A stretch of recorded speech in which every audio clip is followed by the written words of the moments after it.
Magandang araw sa inyong lahat.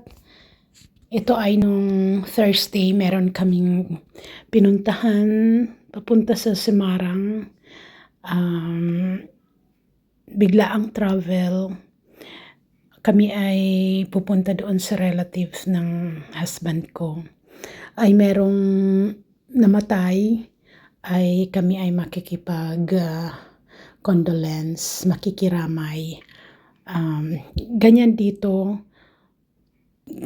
sa Indonesia o kaya sa kahit na sigurong saang lugar sa kaugalian ng mga Muslim ay hindi naman ibinuburol ang namatay, kundi ayan ay inililibing kaagad-agad. So pupunta kami doon na lang sa sa mga relatives kami ay makikiramay. Kahit hindi na namin naabutan yung patay, ay makikipag-condolence lang kami doon sa mga relative. Ito, papunta na kami dyan sa bahay nila. Actually, nakapunta na ako dito 2 times siguro. Medyo matagal-tagal na. Ayan, lang kami.